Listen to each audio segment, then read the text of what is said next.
You're listening to another great podcast in the MyMac Podcasting Network. Time for the Geeks Pub. I'm Tim Robertson. Hey, over there is David Cohen. Hello, David. Over here. Over there. This is the Geeks Pub. It's not Tech Fan. Just in case, you were expecting a whole nother show on this feed. You know how you can tell it's not Tech Fan? Because it's called the Geeks Pub. Well, you and I are doing this show, so... oh, wait. Never mind. So we have got our Season 3 bracket ready to go, and this one is a little unique in that television shows have now invaded the bracket. And we've got, 16 teams, if you will, 16 movies / TV shows. 16 properties. Yeah. But I was thinking how we can expand this, because we've kind of said it's about comics and stuff, right? But I just think that we make it more geeky. Like The Last Starfighter is not based on a comic, but that totally should be in a bracket someday. Absolutely. Yeah. So we're just doing it instead of the comic book thing. It's just geeky. And, well, maybe what we could do is we could get each one turned into a video game, and then we can play the video game, and whichever gets the most points wins. Yeah. That was the last stuff. I think yes, but I think we should use Tecmo Bowl to do it. So that's going to probably be on season 4. We're going to expand it. And then eventually, by season 20, it will be choosing random things from Wikipedia against each other. Right. Covering everything of everything. Documentaries and, No. commercials. It'll be, which is better, a pig or a banana? Well, clearly a banana. I mean, that's, how dare you? Well, because you would not see a banana hurt a pig, would you? But you would totally see a banana pig eat a banana. But pigs make bacon, and everybody loves bacon. Yeah, See? I get a little tired of bacon. How dare you? I get a little Somebody who doesn't eat bacon, even I'm offended by that. Yeah. I get, the smell of bacon sometimes makes me a little queasy. I'm like, ugh. I know. We've just lost all our listeners, just right there and then. They've all just stopped listening now. We might as well not bother recording the rest of it. Well, it has hooves. Isn't that the sign of the beast? Well, that's why I don't eat it. Yes. Totally normal. But not everybody's me. I'm sure there must be a variant of the banana that has a cloven hoof. Let's, before we get into our bracket, let's talk about some of the cool things, not so cool things going on in the geeky world. I have not seen the movie. Kevin Costner's Horizon came out. I've been hearing about this. At first, you put this in the notes, and I went, "What is that? I've never." Right, that's the thing. So Kevin Costner famously is leaving the Yellowstone franchise. Right. I tried to get into Yellowstone and I just couldn't, but I got into one of the prequels, which has Harrison Ford in it and Helen Mirren, and that one was excellent. And there's like 5 episodes and then nothing. It's really strange. I'm like, was that the whole season, or is there more? It's weird. I haven't seen Horizon, and I know it's this great American epic expanding into the West, and because we've never seen those movies before. But okay, it's Kevin Costner, it's the West. I know it's a passion project. The West in the olden days and baseball are his 2 big passion things, okay? Yeah. So I know he's bankrolling a whole lot of this himself. And it was scheduling conflict and maybe creative differences, I don't know, that's leading him away from Yellowstone. And this is, he recorded these, or he filmed these movies back to back, part 1 and part 2, but it's supposed to be 5 movies altogether. And that's pretty ambitious. And there's some big heavy hitters in this movie too. And the previews, the trailers, make it look great. I have no intention of going to the theater to see it. Well, this is the kind that I know it'll look better on a giant screen, but I've got a giant screen in my living room. I'd rather watch it at home. The problem is, Westerns, they come and go in fashion. Yep. And obviously, Kevin Costner himself hit peaked a particular wave of Westerns in the 1990s. Twice. He hit 2 of them. I thought this would be a big hit. I really did. If you watch the trailer, you're like, yeah, that looks really I'm just Oscar caliber acting. I think the problem, yeah, absolutely. Don't get me wrong. I'm sure it's very, very good if that's what you like. The problem, the question is, first of all, is that what people want to watch right now? I'm not sure they do. And secondly, if they do, they've got loads of westerns to watch, all on TV, including Yellowstone, the property he's just left. Yeah, but here's the thing: who knows what people want to watch? People don't want to watch something until it comes out, and then now all of a sudden that's the next big thing. Well, yeah, but the other thing is, of course, is that, like I said, wait, aren't you the guy that's always like, they got to try new things and stop retreading? Well, yeah, there you go. But this isn't. This isn't a retread of an old thing, because big epic westerns have been done, right? Unless you bring something new. The whole point, the reason that Dances with Wolves was so successful is because it was something different. It wasn't a traditional, we got a group of good guys and we got a group of bad guys and they're going to end up in a big gunfight and then things happen in the end, right? Dances with Wolves wasn't like that. That's why it was so popular. This, from what I've heard and what I understand from reading this morning, because as I said, apparently nobody's promoting this movie, because I had no idea it even existed. That's exactly right. Yeah, which is a problem in itself, and that also suggests that the industry doesn't have a lot of confidence in this movie. But putting that to one side, this is just another one of these. It's Yellowstone again, all right? Over a big, it's a big epic. He's got a family and he's going to do this and he's going to do that, and boring. I think that's the problem with it, is the premise sounds boring. Yeah, I think the premise doesn't sound great to some people. I just want a good movie. Well, yeah, but the issue is that we just had a good Western movie. It won loads of Oscars, which was Flowers of the Killer Moon. Oh yeah, that was really good. Which was a crime Western, and again, one of the reasons. But it really wasn't a Western, though. Exactly. That is exactly the point. One of the reasons that was successful is it is a Western setting, but it was a different movie. It was a crime movie. But it wasn't a Western setting either. It was in the 20s. The Westerns are in the 1800s. It had a Western feel to it. The thing is that I think there are opportunities in the Western genre, but you've got to kind of use that as the backdrop, but do something different. Not, the problem is Costner's movies in particular fetishize the West, and I don't think that is what people have got an appetite for at the moment. Particularly we've got civil conflict in our lives day by day at the moment. We've got wars going on. We've got people who have crappy lives and all of that. And to be shown that in the 1800s, which is what the Western genre was, it's about people triumphing over, pretty horrible conditions and adversity. I don't think that's particularly attractive to people at the moment. I don't know. I would disagree with you. Well, we do that with everything. I would disagree only in that I think if it's a great movie, people are going to go see it. Yep. And because at the end of the day, we just want escapism. We don't know what we want. Steve Jobs famously said that. You don't ask the buyer what they want because they don't know what they want until you give it to them. He did that over and over and over again at Apple. Hollywood, I think, traditionally has been very good at giving us stuff that we didn't know we want until we got it. And I don't see this as a negative thing as far as coming out with a Western, especially if it's going to be 5 parts. Great. Maybe it's going to be fantastic. Maybe it's a new Godfather. I don't know. But if the studio is going to back this movie, then they need to back it.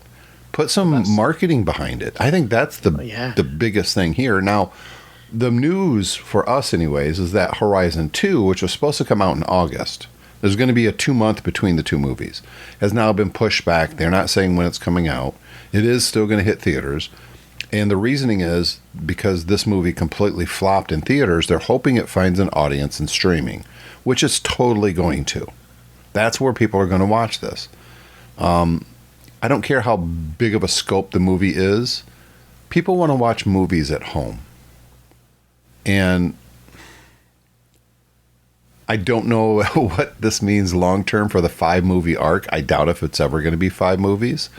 Unless a new streaming service or a desperate one comes in and says, we have to have content. Let's go ahead and pay for these other 3 movies because that's 3 years in a row. We've got at least one big hit on our hands because I think it will find its footing in streaming. Unless it's on Peacock and then nobody will freaking watch it. So we'll see.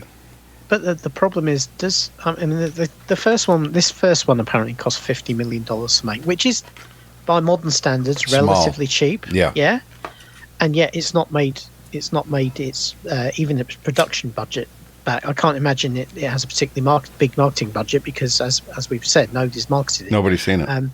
But the problem is, even at $50 million, can it make money on streaming? Because I don't understand the marketing. I don't understand the business behind streaming anyways. If they're just showing how many people subscribe because of this thing, I don't know how many people are watching it. I mean, I don't know. Presumably a network pays to show it, but they pay to show it based on what they think people are going to how many people are going to watch it. Mm-hmm. I don't imagine they settle that bill up. I don't think they toss up the people who watched it to the end. And apparently on Netflix, that's a really important metric, is they know when people watch it through to the end. I don't know. And then I don't imagine that I don't know what the deal is. Do they pay per view effectively? I don't understand. But what I do understand is I'm not sure a $50 million movie that was planned for the theaters and has been successful, I'm not sure it can recover its production costs just by streaming. And that puts, I mean, right, if the second one's already in the can, maybe. It is. I've got to be honest. I don't understand this idea of you have an untried movie that you've never done before, and even before it comes out, you're talking about doing 5 movies. I don't see the rationale, the business rationale behind that, because basically everyone's going, well, everyone's thinking, no matter what they might say to you in Hollywood offices, they're all going, oh yeah, well, let's see how the first one does before we put any money. Well, that's yes, 100%. Yeah, I don't. To me, you're just setting yourself up for failure if you say, well, we've got a 5-movie arc going on here. Especially as these epic movies tend to be long. I don't really get it, to be honest. But anyway, who knows? I'm not in the business. But I like Kevin Costner movies. Even his stinkers, I've kind of enjoyed. Waterworld, I actually kind of liked Waterworld. I enjoyed Waterworld. I never saw The Postman. The Postman, I think, is way better than Waterworld. Yeah. The Postman is a good movie. The Postman is based a post-apocalyptic western. Sure likes his westerns. Yeah, well, find your lane, right? Yeah, well, I guess it's do what you love. He's certainly done that, and he's got he financed half of this. He put in $28 million himself. Yeah. Admittedly over 2 movies, so not the one. But I worry the fact that the industry is not backing him on this. Is they're kind of setting him up to fail. Kind of seems that way, but I don't know. Inside baseball, we're not a part of the team, so. Does the second one have any aliens or lasers? Of course, duh. It's part of Marvel Cinematic Universe. That's the one Captain America shows up by mistake. Was Harrison Ford in one with? Oh no, it was Harrison Ford. It was Daniel Craig was in the one with cowboys and aliens. Well, that was Harrison Ford too. It was Harrison Ford as well. Okay. It was terrible. Back in 2021, height of the COVID pandemic, everybody's at home, everybody's streaming everything. Marvel drops WandaVision, and it was, I think it's still one of the best Marvel television productions yet. Each episode was fit into a different television genre, and it was just, we have never seen anything quite like it. It was certainly very creative. Yep, the acting was great. There was a couple of misdirections which we didn't appreciate, like Quicksilver from the X-Men series showing up, and it turns out that's not the same guy. We were like, ugh. But as a whole, I think most people really enjoyed WandaVision. Yeah, they kind of whiffed the ending, but yeah, well, it's still a Marvel project. Wouldn't be Marvel if they didn't whiff the ending. It wouldn't be Marvel if it didn't have a terrible third act. Yeah, but yeah, and I think the misdirection is some of what really made it very, very good. Yeah, it's the fact that there were minor characters who you just didn't realize how important they were, and then all of a sudden it was like, wow, it was them all along. So Agatha was kind of the protagonist in that movie, or antagonist. That's right. And again, but not really, because you didn't see it coming, right? Because I mean, I have to say, all credit to them. They really buried that one, and that was what was clever, is all the the Quicksilver stuff and everything, and the stuff that was going on outside the the Shield bubble stuff that was going on outside the bubble. We all thought that was the important stuff, and then the actual antagonist was buried, completely hidden, right in plain sight, and that's what made it great. It's just a shame that it. But the lady who plays her is just fantastic. I mean, she just chews the scenes up. You really, really like her. And then Marvel, shortly after the series ended, Agatha All Along TV series is coming, and I thought, okay, maybe it'll be good. Well, the new trailer dropped for this last week, and I gotta say, I'm really interested. How the hell did she become a cop? What the hell's going on? Well, I think they're doing a bit of WandaVision thing here. Is they're playing with genres. Mm-hmm.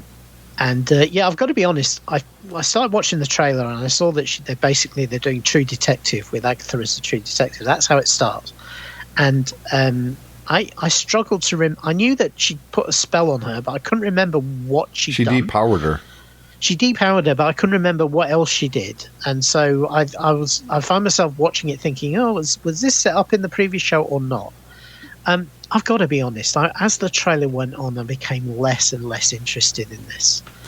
Because it's all going to be based on how the characters are. This is going to be a character-driven show, and if the supporting cast, who, to be honest, are really good, if they're good, I think it's going to be a hit.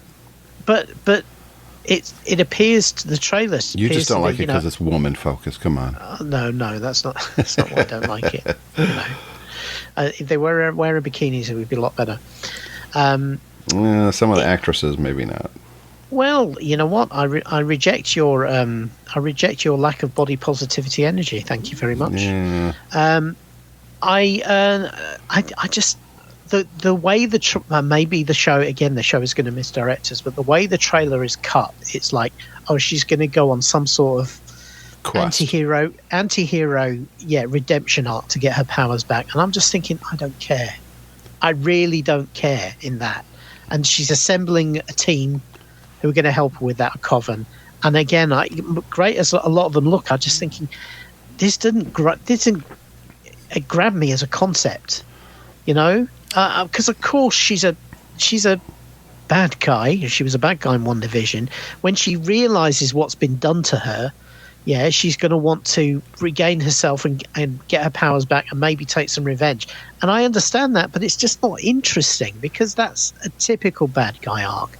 I thought to myself, I really hope they don't show her discovering who she was right in the first episode. And yet in the trailer, first thing is somebody comes along and shows her who she really is. To me, it's far more interesting is to see her struggling as a depowered person without her memories and trying to get back to that. To me, that's a more exciting, more interesting journey. And you could do that by playing with genres, by putting her into these environments where, the same like they did with WandaVision, where, every single week it's a different pastiche of a different TV show or something like that. That would be fun. That would be interesting. This, I unfortunately, by the end of the trailer, I was smelling the end of WandaVision, which didn't smell very good to me. Yeah, I disagree with almost everything you said there, but good. I'm looking forward to it. It's one that I am definitely going to watch. Don't get me wrong. I'm going to watch it. And we watch all this stuff, no matter how bad it is. Yeah, well, to our detriment sometimes. Exactly. But yeah, I think it looks great. I'm still smarting from Secret Wars. Oh, that's so bad.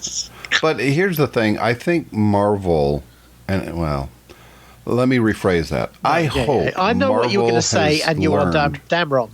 I think Marvel has learned, by Bob Iger's back too. I think that Marvel has learned, you know what?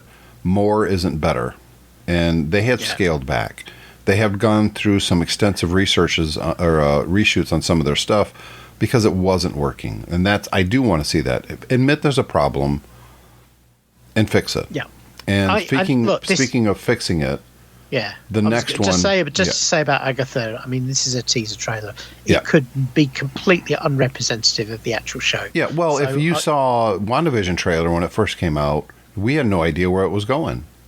And it was fantastic. So I'm going to give it the benefit of the doubt. I'm giving it a thumbs up. I'm looking forward to it. But the next one is a huge thumbs up for me because I saw the trailer. You have to Brave New World, Captain America.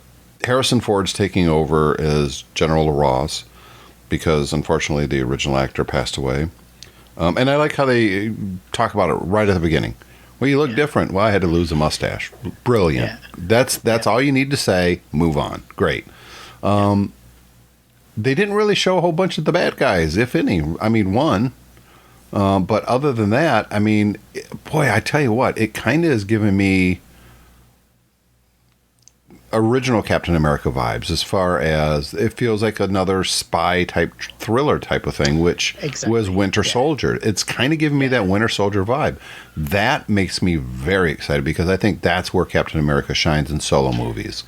And it looks as well, certainly from the trailer, that it's leaning into some of the questions that people have about Sam as Captain America, because, you know, there's even a line in it saying you might be Captain America, you aren't Steve Rogers. And of course, we are wondering how he's going to really be Captain America when the fact is he has no powers. You know, apparently you can pick up throwing that vibranium shield in an afternoon with some trees and turn it into a super weapon. And we don't know how that's going to play.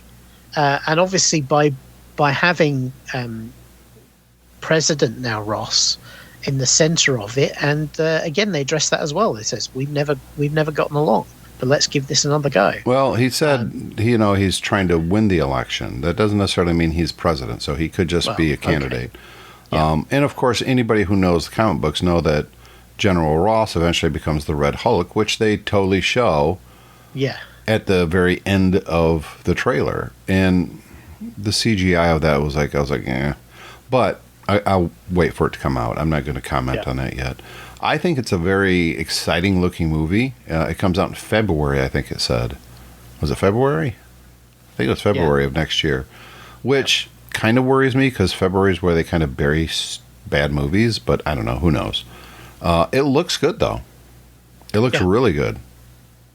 Yeah, and I know that they did not just reshoots, but like they redid a whole lot of the script. Like this is not the movie that it was going to be. Yeah, there was 2 whole characters who were inserted in the reshoots because they felt they needed them.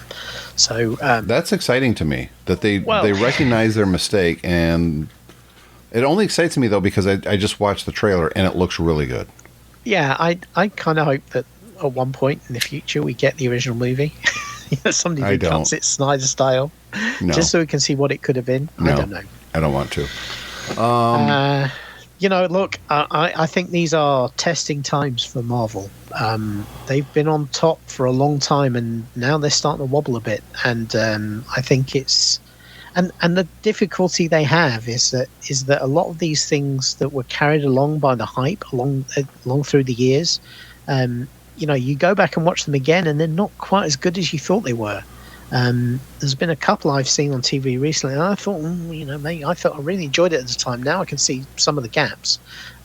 One of the things that's interesting about this one is it appears to be there's some sort of battle over the dead celestial in the middle of the Indian Ocean. Yeah, you see the hand. You see the hand, and they appear to be fighting over it, and there's some kind of symbol with the hand in as well. So that it's interesting that they're kind of leaning into the lore or the continuity of one of their stinker movies that people didn't like very much. So, well, but do you know? I know why that's playing into the movie, because that's going to be the source of adamantium. Oh, right. Okay. Which plays into Captain America's shield being vibranium, and here's another metal that. So I, you know what? This could be extremely bad. Or it could be extremely good. I don't think there's going to be any middle ground with this. I'm looking forward to it. They've got my money. Not as much as Deadpool Wolverine does, which comes out in a couple weeks, but yeah, they've been promoting that over here pretty hard. Yeah, here too. You know, and I mean, this is one of the movies where even my wife saw it. She said, "Oh, we're going to go to the theater to see that, aren't we?" Yeah. You know. So here's the thing. I was reading. There's no spoilers, but some I don't know if they're critics or somebody got to see the first 35 minutes.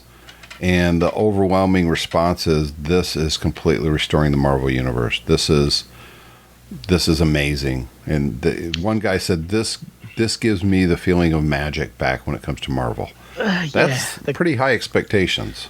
It is, but that is very much dependent on the source material and the people playing it. Well, we know two of the people, and they're fantastic.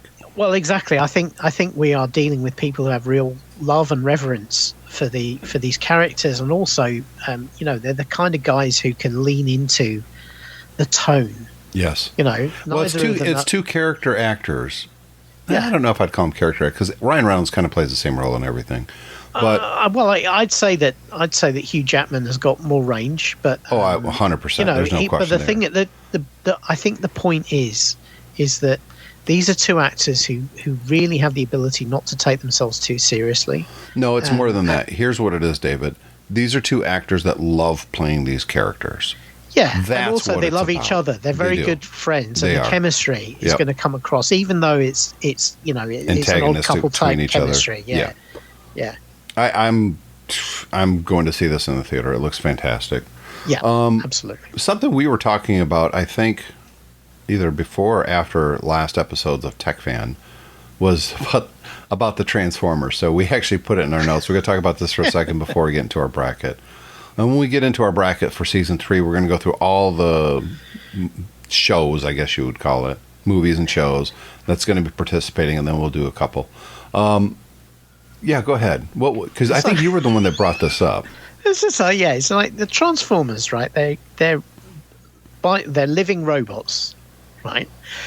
And they're in disguise. They even said that in the commercial. They have this ability to scan something, and they're robots in disguise, and they can turn themselves into vehicles.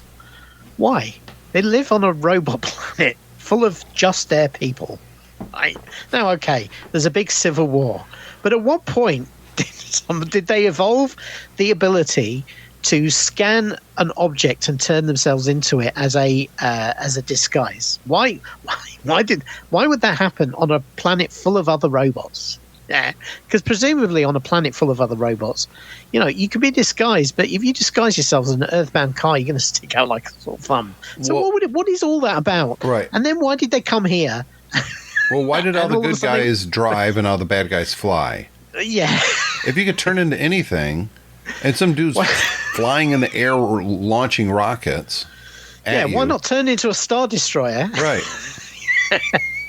But here's the other thing, because you like Starscream would turn into a plane and shoot rockets at people, right? Yep. Where do the rockets come from? Isn't that part of him? They're out of his butt. Yeah, is it poo? Is he shooting poo at people? That's really what I want to know. And not only that as well, is that when they're in the robot form, they have these kick-ass weapons. Yeah. Big, powerful energy cannons and all this sort of thing. So why not be Bumblebee, but have energy cannons on the roof? Right. Wouldn't that be more practical than driving around as a car with no weapons, and then anytime you need to shoot somebody, you need to jump up in the air and quickly transform back into a robot? And makes roll over. And, Yeah.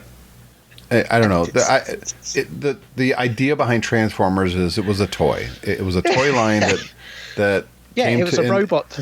Well, it was because they made the cartoons because they were trying to promote the toy. Exactly. That's all it was. Do you remember in Big when they spoofed it? Mm-hmm. Because in Big he gets turned into an adult and he ends up working at the toy company, and because he's still a child in an adult's body, he ends up working almost like as a consultant.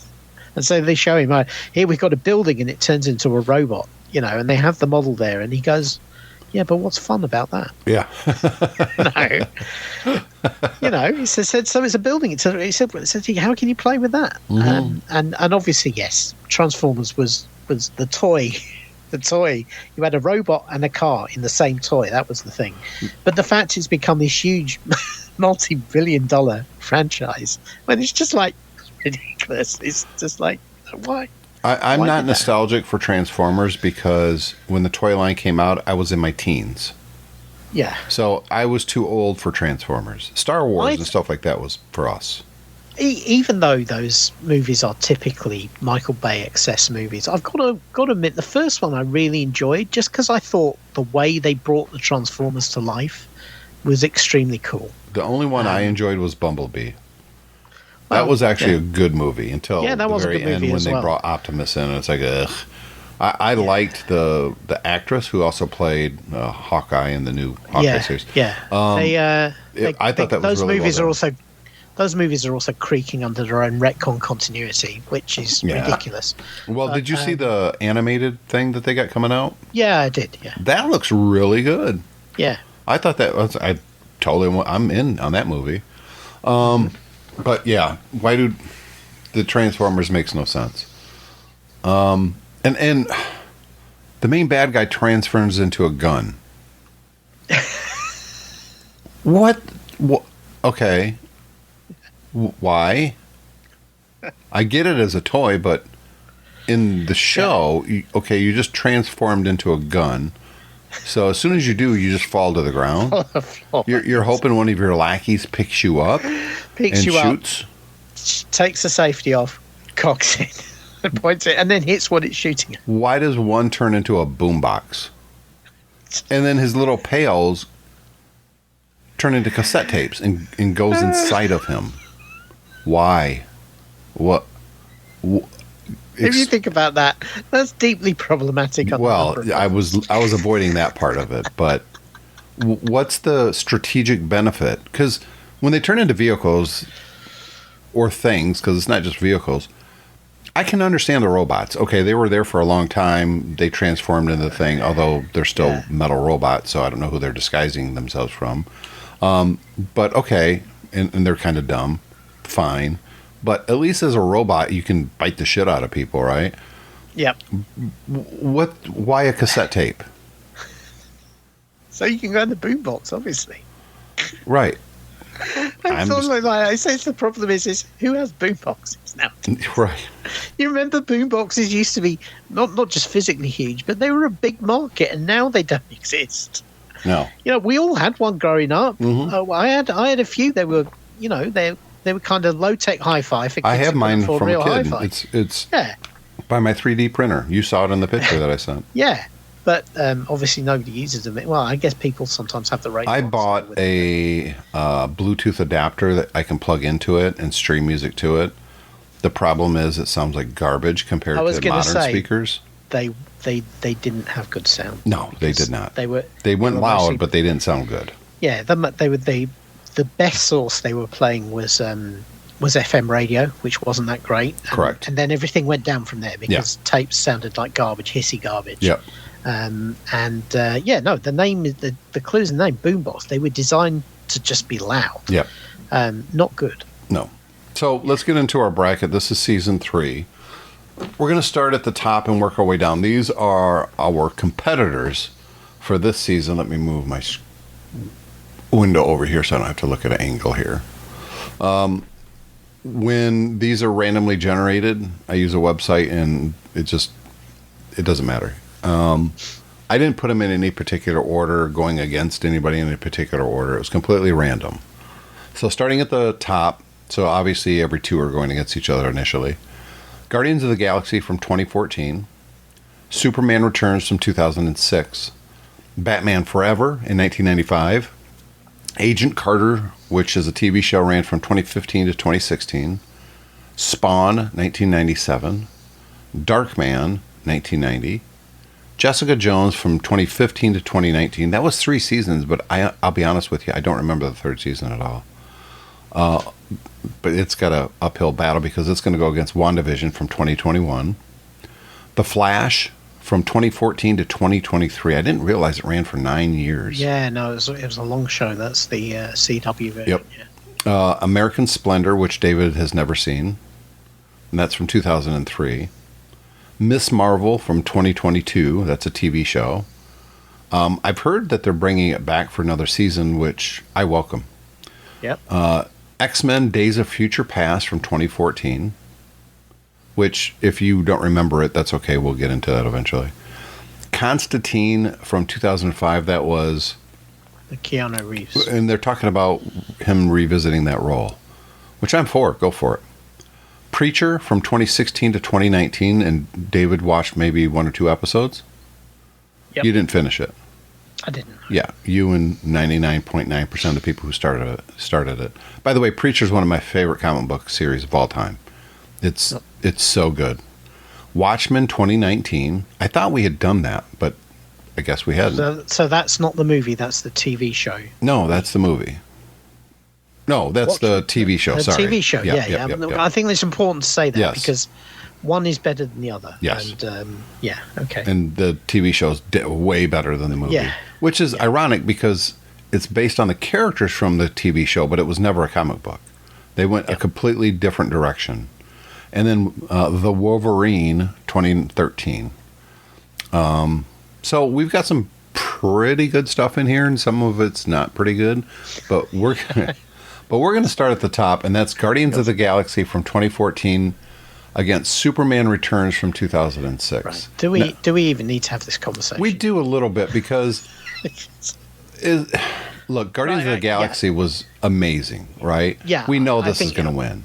I think it was transformational when Guardians of the Galaxy came out because it really was something. I mean, we've been talking, we're talking about Deadpool and that sort of thing. That was another thing where they took an existing property and rather than doing the standard Marvel thing with it, they had people, creators behind it who tweaked it in a completely different direction, and it was transformative. It literally was. They took Guardians of the Galaxy. They took a team that wasn't particularly popular in the comics, was part of the cosmic thing, which you never really thought might, because obviously the early Marvel movies were, even though they were superhero movies, they were grounded in a reality aesthetic. Yes. The first Iron Man movie was done in a way you almost believed that somebody with the right intelligence and technology could actually build a suit like that. Whereas Guardians of the Galaxy, they're in alien heads and they fly through ships. Well, the joke at the time was DC saying they don't know how to do a Wonder Woman movie correctly.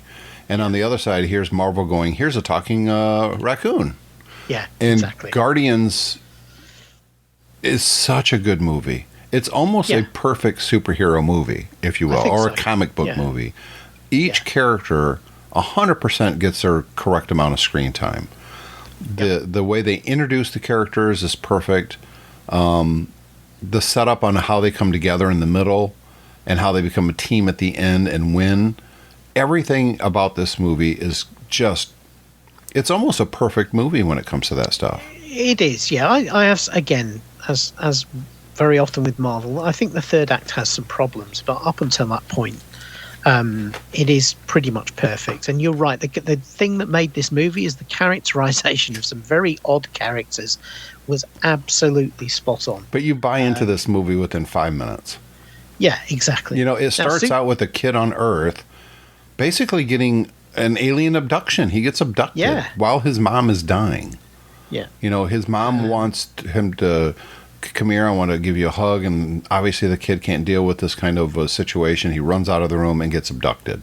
That's a pretty powerful start right there. And the narrative framing, the idea is the idea of this fish out of water, and the thing he anchors himself onto is this tape of Earth music. In movies that he refers to and stuff like that. Yeah. But the music is the centerpiece. Yes. The fact is that during all of the big set pieces of this movie, the music is there to kind of bring this cosmic stuff back to grounds it. James Gunn very, very carefully grounds it using that music, and it's very, very clever because it connects it to us, because we have our protagonist, and particularly as well, this is a protagonist who's absolutely faking it to make it. Yes. He's nowhere near as clever and as cool as he thinks he is. Well, in Endgame, the one guy Rodney looks at what's her face and says he's an idiot. Yeah, he is. Yeah, and he's always an idiot. They never play him like he's actually a lot smarter. No, he's always an idiot. Yeah, I think over the course of the movies, he becomes more of a leader. And all of that sort of thing. But he still makes extremely dumb mistakes, because if it wasn't for him, they could have got Thanos' gauntlet in Infinity War, but he lets his emotions run wild. He screws up. He messes the whole plan up. And that's Peter Quill in a heartbeat. I mean, exactly, and he keeps doing that over and over again through the movies, even after Endgame. And in the third movie, it's the same deal. So obviously, this is going to win, but we do need to talk about Superman Returns, because what DC tried to do is take the Christopher Reeves Superman and bring him more modern, and they found an actor who I don't think gets enough credit. I think he did play a really good Superman in a really bad script. Yes. And look, there's so many plot holes in this movie, but not just plot holes, but mischaracterizations. That Superman is using his powers to spy on Lois, super creepy. You know what? The whole "you've got a son" thing, I kind of partly had a real problem with. I did too. I appreciated with what they tried to do with this movie. I think Bryan Singer, who produced and directed it, had so much love for the Christopher Reeve series, and he wanted to do almost like a memorial to it by bringing it up to date, and he just kind of failed. And there's no kinda. He did. It failed. Yeah. But it's one of these movies that for some reason is less than the sum of its parts. You've got somebody who really, you're right, Brandon Routh, who is also has done a lot of work in the CW. He's a fantastic actor, and he revisits this Superman character. He revisits Superman. Yeah, exactly. He is a brilliant actor, and this was one of his very first roles, and to take that role on and even get halfway close to how good he is in this, he really does. He's a great Superman. There's no question about it. It's just the movie itself is awful. Yeah, he very much echoes the performance of Christopher Reeve. You buy him as Superman straight away. I think the problem was the script itself was kind of interesting, but in some respects, I think they needed to. I mean, one of the criticisms of the original Superman was that Lex Luthor is this uber villain, and yet he's trying to do land deals. That's his way of taking on the planet, and in this one, he's still trying to do that, and it's just like, please. And the actor they got for him is a great actor, but I don't know. I just didn't buy his I don't know. I kind of enjoyed his performance. I thought he probably was a better Lex Luthor than Gene Hackman, because Hush your mouth. No, don't say another word. Hush your mouth. He really nailed the ruthlessness that I think was slightly lacking in Gene Hackman's. Yeah, but that's a 70s movie. I mean, yeah, maybe. Gene Hackman could have totally gone that route, but he was having fun with it. Yeah, but did you hear Lois the story about how Richard Donner got him to shave his mustache? No. So he kept telling Gene Hackman had no problems with the bald wig. But he said, Richard Donner said, Lex Luthor does not have a mustache. Now, remember, this is the 70s. Yeah. And as a guy who has a mustache, I get this too. And he had just come off shows or movies like The French Connection and stuff. He was a big actor in the 70s. Most people probably don't know that, but if you're of a certain age, you do. Oh, yeah. Gene Hackman was amazing. His best role, I think, is Hoosiers, but regardless. Yeah, he was like the De Niro or Al Pacino of his day. Yeah. Because he was older than they were, so he's more established. So Richard Donner said, you have to shave the mustache. And Gene Hackman did not want to shave the mustache, period. He was pretty adamant about it. So Richard Donner said they were going to get together, and Richard Donner hatched a plan. So they get together, and Richard Donner says, if you shave your mustache, I'll shave mine. So Gene Hackman agrees and shaves his mustache, comes back into the room, and Richard Donner pulls off his fake mustache. I read this in a book about this different stories and stuff like that. And it had been corroborated. I can't say it sometimes. By Gene Hackman. So that it actually did happen. That's how he got him to shave his mustache. He faked him out. I think that's brilliant. Funny. But, Batman Returns had so much promise. The trailer was amazing. Well, and also Superman Returns, which is the movie we were talking about. Yeah, which one did I say? You said Batman Returns. Yeah, Superman. But there's no question, Guardians are winning. Lois Lane was miscast. Yes. The plot about him having a son was terrible. Well, it just didn't make any sense. And he's going to build an island now, Lexus. It's so bad. Yeah, but having said that, some of the set pieces, I thought when he rescues the plane, that's awesome. But yeah, exactly. And also, when he kind of saves Metropolis from the earthquake, that's also kind of awesome. It's a sort of I don't even remember. There should have been more of that in the movie, and there wasn't. No, there wasn't very much Superman in the Superman movie of him being super, and that's the problem. It was a misfire, but the whole thing that effort. Superman comes back. It's been what, 8 years or something? 5 years. 5 years. He's gone to. Even though the kid's way older than 5, how does that work? But whatever. He's gone to Krypton to. But Clark Kent returns at the same time, and no one's like, "Huh." Stupid. Just so many plot holes. Optimus Prime could have driven through some of these plot holes. So Guardians moves on. The next one, I think, is a no-brainer. Batman Forever from 1995. Now, was that Val Kilmer or was that? I think wasn't Batman Forever the George Clooney? I don't know. I'm looking it up. Batman Forever, 1995 film. Yeah. No, it's Val Kilmer. Oh, it's the Val Kilmer. Yeah, and it's the one with Tommy Lee Jones as Two-Face. Yeah. Which you could tell he didn't want to do this movie. He's in it, but you could tell he is somewhat phoning it in. He's not. He doesn't. It's a paycheck. Jim Carrey is the Riddler, who was great in the role, but he's just Jim Carrey. He's not.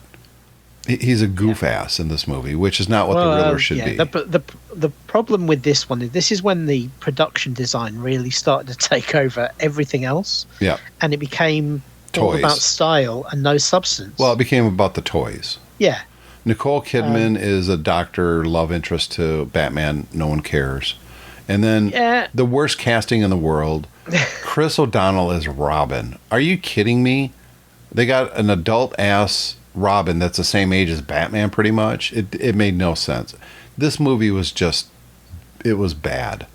It's just a bad movie. This is why the comic book movies had this one in particular had such a decline after the first 2 Batman movies, because Batman 1 and 2 was great. Superman was great. And then we hit that mid-90s where superhero movies were just complete garbage until X-Men and Spider-Man came out, right? Yeah. So we can agree on that. So, just so bad. But yet on the opposite side of that is Agent Carter.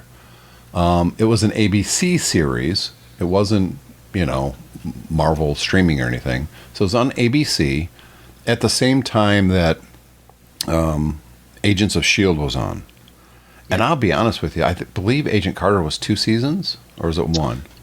No, it's 2 seasons. 2 seasons. It got substantially retooled for the second season, which kind of made it even worse than it had been before. You think it was worse? I thought the first season was great. I really enjoyed it. Yeah, but the second season was much, much worse because they changed a lot of it around. I don't remember the second season. It was on live. Well, I don't think many people watched the second season. It was, as I recall, it was heavily delayed as well.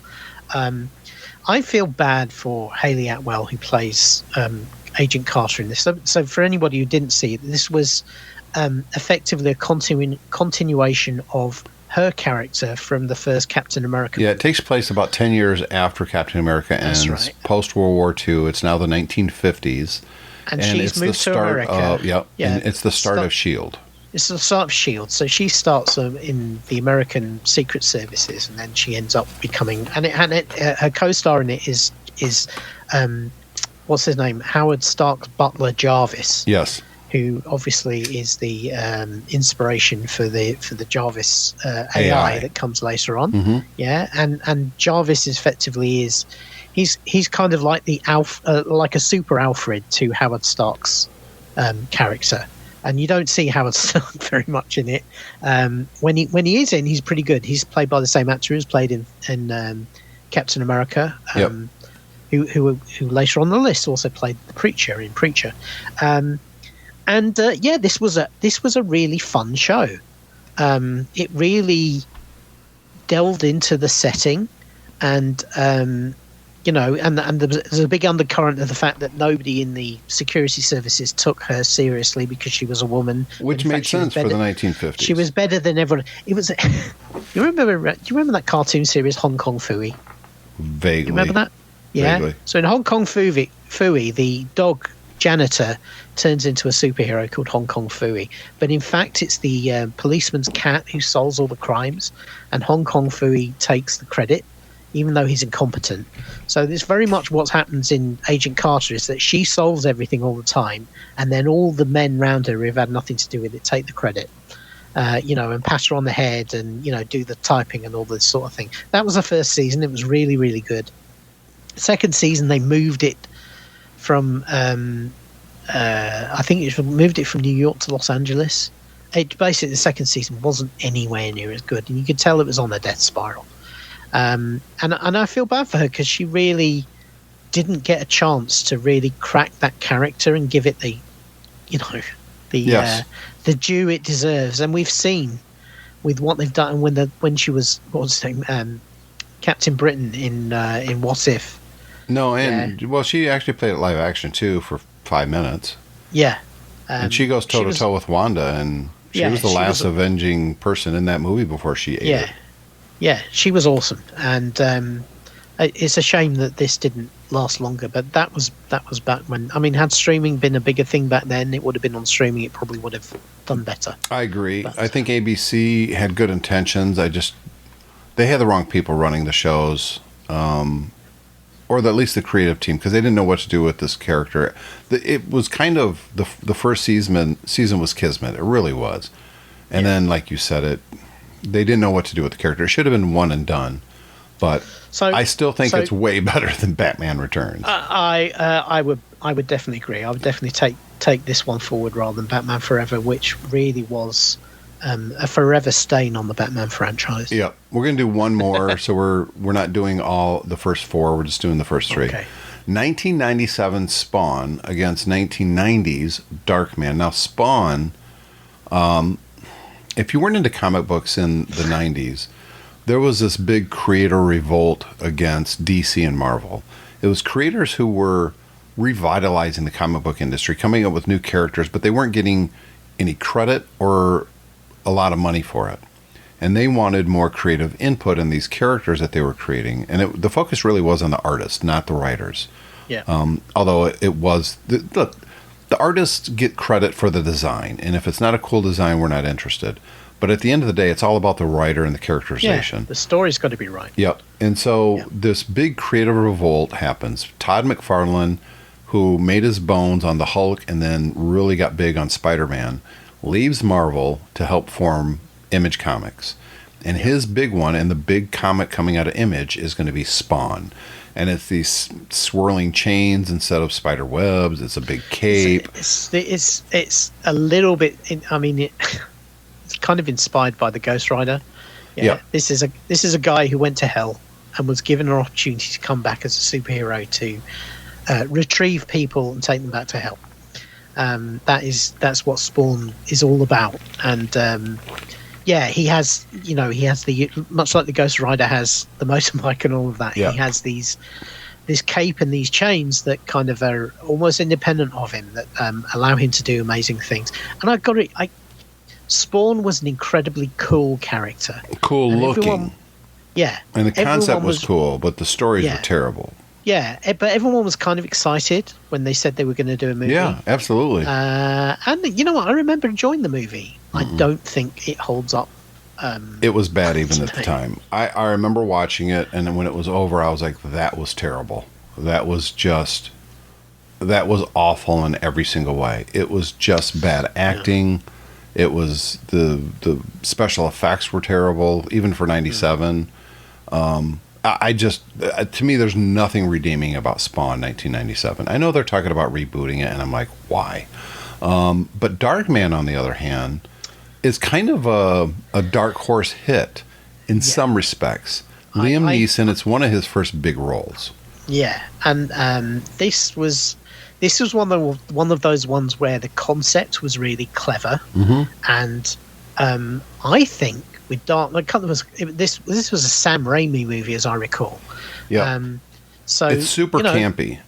Yeah, but it's not trying to be campy. That's the issue with it. This guy knows what he's doing, and he created something that was, we talked about Superman not being the sum of its parts. This was more than the sum of its parts. It had some fairly ropey special effects. Yep. But the actual core concept and the way that Liam Neeson delivered it, which is absolutely straight down the line, which was what the character needed, was amazing. So the setup for this is that this is a guy who's working on artificial skin. And he has basically gotten it to the point where it's pretty good, but it only lasts for 2 hours.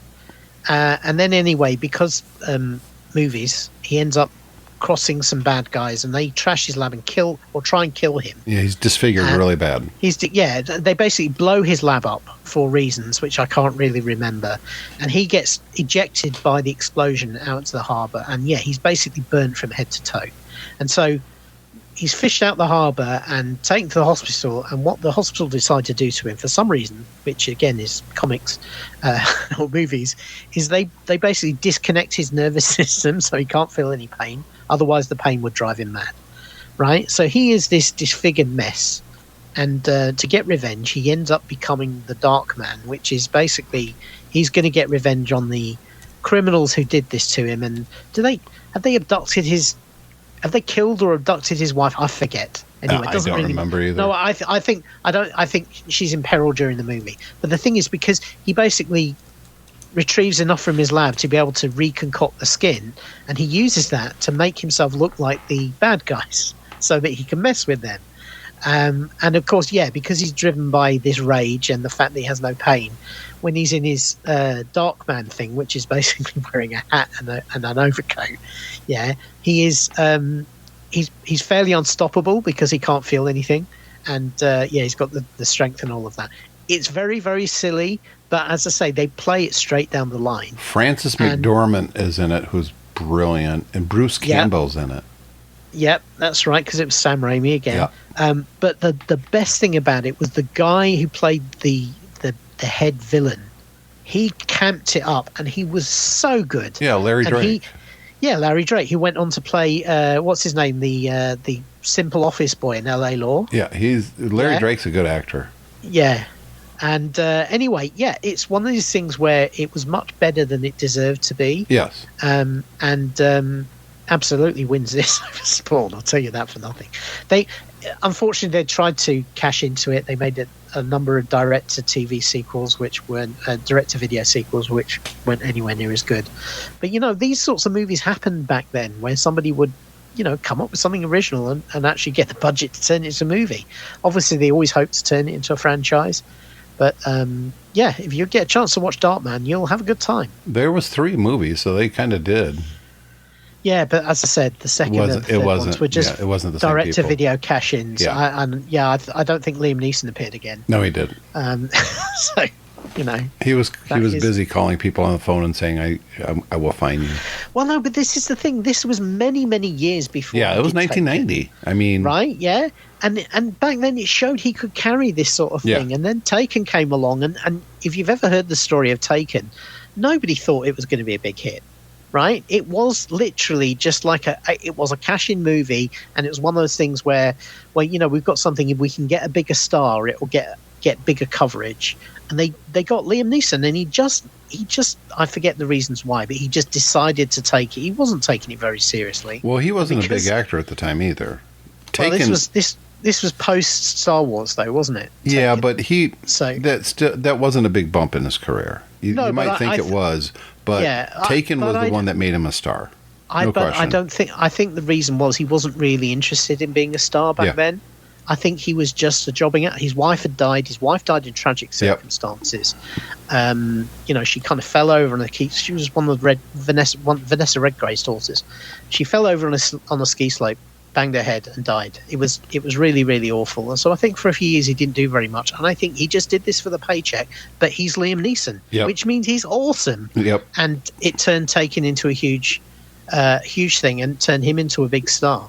But this is the very early days of him doing exactly that same thing, because he's a great actor. Yes. He elevates even the trashiest material. He does. The A-Team was a terrible movie, but Liam Neeson is still, he's good in it. He was a very good Hannibal Smith. He was. And that was really tough, because then you really are taking on a character, an iconic character. Yeah, and he made it his own. Yeah, absolutely. So congratulations to The Dark Man from 1990 moves on. And when we come back in a few weeks, we're going to have Jessica Jones against WandaVision, The Flash against American Splendor, and maybe Miss Marvel against Days of Future Past, which is the next X-Men movie.